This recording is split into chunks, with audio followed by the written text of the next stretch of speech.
Warren, first of all, tell us about that testimony on the stand. I mean, it was just heart-wrenching with those families telling the impact that this loss has had on their families. What was that meant to get across to the jurors? The families have suffered just an unbelievable loss, and the jury needs to understand what these people are going through. One of them summed it up perfectly when they said that this loss is like nothing they've ever experienced. They've lost other people in their families, but this just is something that it just leaves everything. If you can't call me, This sort of a loss is just horrendous, and what they've been through and what they continue to go through is something that they're never going to get over. This case is just one step in the process. We're very thankful that the jury rendered its verdict, and it was a very quick verdict in approximately 30 minutes. It meant that they listened to the evidence, that they followed the evidence, and believed our witnesses beyond a reasonable doubt. I think that sent a message to the defendant and also to the racing community about the consequences for this sort of behavior. We're presented the guilt evidence earlier today. That's what they based their decision on. Now we presented today our punishment evidence involving the family and the police officers and some of the other speeding tickets that he had. Now, what about Mr. Ferguson's testimony? I just felt like in your cross-examining him that a little frustrated with the fact that he remembers some things, doesn't remember other things, and maybe just commentary doesn't seem very remorseful about what happened. What is your take on that? I think he's got convenient memory loss at certain portions. If there's something that hurts his case, he can't remember it. But if it's something that's helpful to him, he's got a very good memory. So I thought that was kind of fake, that he's trying to get across to the jury that he cares, that he's worried about these poor victims, that he wants to make them whole. He's just got no concept of reality when it comes to what these people have gone through, the suffering that they've endured. All he's concerned about, like I said during my closing argument, is himself and his injuries.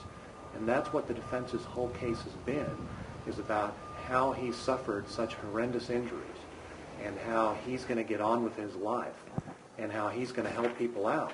Well, if he can't remember what happened, how can he be a mentor to students if the community that he's with doesn't think he's done anything wrong and that it's the victim's fault? That's not going to do any good. The message that we want to convey to the community, both the racing community and also the law-abiding citizens in Montgomery County, is that this sort of conduct has severe consequences. And we're going to ask the jury to take that into account. And they've heard some pretty solid evidence on that I think is going to be very moving to that. Warren, what are you going to ask for as far as sentence?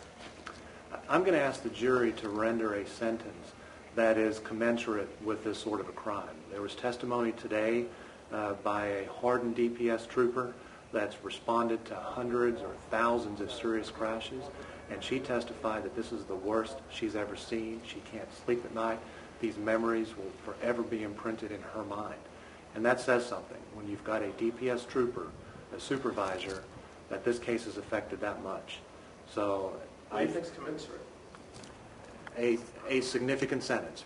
We're going to ask for, we voir dire on a maximum sentence, on whether or not these jurors could consider a maximum sentence. Can you put me back on the call with this criminal trespass? Each and every one of them said that they could. That's what we do. Send a message out there to everybody. Yeah, Warren, you know, the way TEC is filled up right now and everything else, finding the vehicle as a deadly weapon, that'll automatically, he's going to have to do at least half his time, correct? If the jury sentences him to prison,